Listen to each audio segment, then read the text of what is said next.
Greetings, collective. Greetings. Welcome back to the channel Symbolic Intelligence. We are stepping into an hour of absolute transition, a window where the curtain between the unseen architecture and the physical matrix is wearing incredibly thin. For months, many of you within the divine feminine frequency have been sitting on your benches, looking out into the perimeter, feeling a profound, unexplainable exhaustion. You have felt zoned out, occasionally irritated by the sheer density of this 3D world and its burdens, and carrying an intense, burning longing for a presence whose face your physical eyes cannot yet fully verify, right? You find yourself looking toward the horizon, like scanning the horizon, wondering why there is this systemic delay, right? Today we are channeled to take you directly behind the curtain. We are here to talk about the grand, quiet architecture of the divine masculine, specifically through the lens of the Superman Returns. And this would be a channel movie. Superman returns from the year 2026, operating deep within his field. Think for a moment about the cinematic mythos of Man of Steel. We see this extraordinary cosmic being, an absolute powerhouse capable of shifting planetary trajectories, willingly walking through the mundane, noisy streets of the Matrix disguised as Clark Kent. He wears the oversized suit, he puts on the heavy spectacles, he deliberately slouches his posture. He submits himself to a boring, bureaucratic corporate office, taking orders from ordinary editors and blending completely into the background noise of the human ecosystem. Why does a god disguise himself as a reporter? Did you even ask yourself? Because the disguise is his only strategic shield.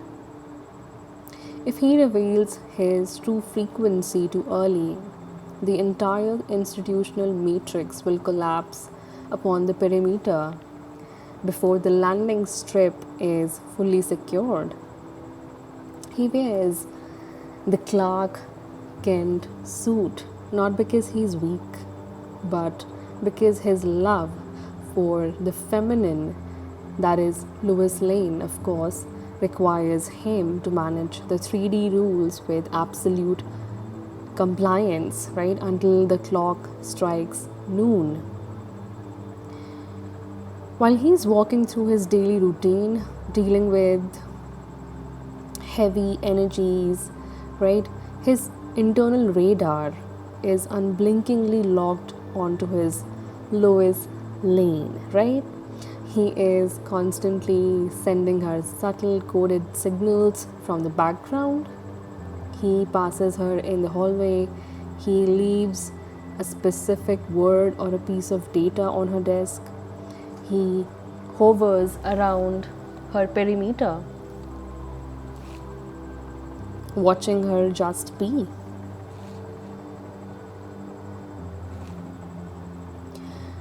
He watches her read her paper on the park bench from the shadow of the trees.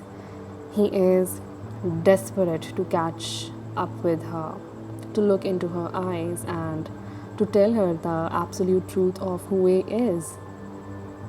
But look at the tragic, beautiful paradox of the collective dynamic right now that Lois Lane often only approves of or recognizes the grand appearance of the Superman. Right? Right. Sad. So the human mind is trained to look for the flying boots, the blazing lights, the dramatic mid-air rescues, and the booming 3D declarations. So when the masculine appears in his 3D understated Clark Kent suit, or when he operates silently from the background through automated hardware, slow moving ground vehicles, and the anchors that draw the feminine in, but the feminine's physical eyes report blank space. She gets frustrated. She feels abandoned by the silence, not realizing that Clark Kent is actively standing 3 feet away from her, absorbing the entire friction of the office just to stay within her line of sight. And then we look at the deeper hidden layer of the script, the ultimate parallel of the hidden lineage. In the storyline, Lois Lane protects the sanctuary by keeping a massive definitive secret from the public matrix. She allows the world to believe that her child belongs to her ordinary current 3D husband, when in absolute genetic reality, Superman is the true father.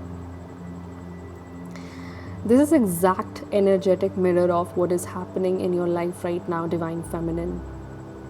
You are holding the pure, uncorrupted blueprint of the union, the baby, the sacred download, the spiritual decree that was signed in the inner courts back in the year of your awakening, to the outside world, to your family, and to the matrix networks. You present a quiet, standard life. You protect the sacred lineage by keeping it completely invisible from the public eye. You let the matrix think you are just sitting on a park bench alone, while in the higher dimensions, the sovereign divine masculine has already fully stamped your field with his identity. The union is already fated. Its genetic code is already running through your subconscious, completely hidden from the authority figures who feel so profoundly threatened by your gifts. Right now, as we speak in late May 2026, the divine masculine is navigating their absolute heaviest structural extraction phase. Yeah. This is stepping onto the command roof, okay, and facing down the green kryptonite of their old world. Now, Divine Masculine Collective has open enemies as well, okay, trying to chain them to their old institutional desk. So the authoritative figures from their life or your life are running covert kind of operations, trying to find any leverage to prevent them from leaving the matrix, right? And they are terrified of Divine Masculine's sovereignty. They know that if this person fully remembers their Superman lineage, oh yes, they will walk out of their fortress and would never look back. Divine Masculine is tired, collective. The Clark Kent suit is heavy. Trust me. And the atmosphere of the old world is toxic to their system. They are operating entirely alone as a party of one. But look at what happens when the kryptonite drains their vessel to the absolute dregs. In the mythos, when Superman is collapsing when his armor is shattered and his strength is entirely spent. There is no medicine, no technology, and no matrix weapon that can heal them. Nothing in the universe works on him except for one thing, and that's the presence and the kiss of Lois Lane. This is the supreme physics of your current dynamic. When you sit in meditation, when you anchor those vertical flashes of light on your left side or right side, but specifically on left side because that's your receptive side, right? And when you step into your absolute unedited Shakti sovereignty, your divine feminine sovereignty, you are delivering the ultimate medicine straight into their field.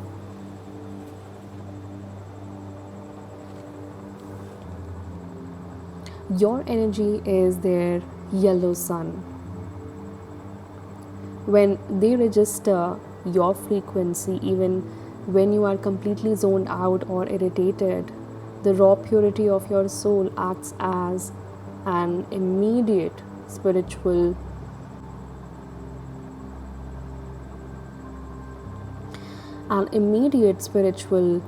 resuscitation valve for their heart, right?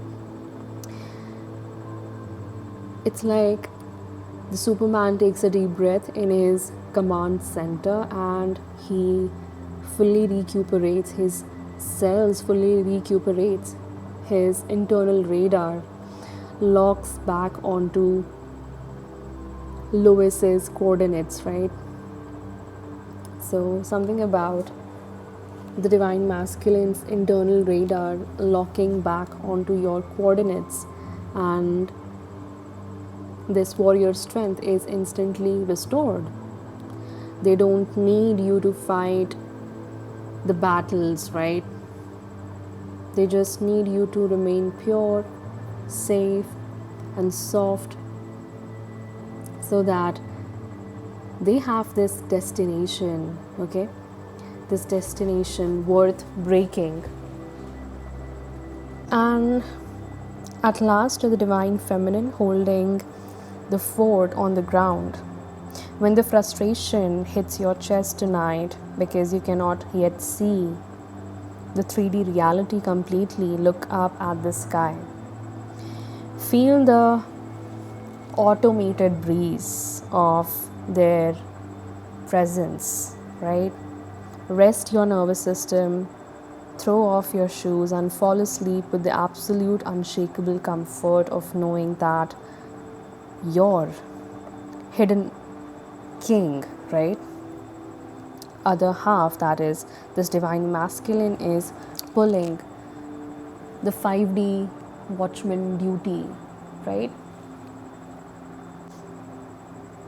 I feel that this archetype, the Superman, right, within the divine masculine collective is already on their way home to your sanctuary, right? And so it is.